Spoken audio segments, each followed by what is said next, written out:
الحمد لله الذي أنزل على عبده الكتاب ولم يجعل له عوجا قيما لينذر بأسا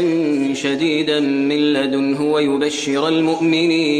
ويبشر المؤمنين الذين يعملون الصالحات أن لهم أجرا حسنا ماكثين فيه أبدا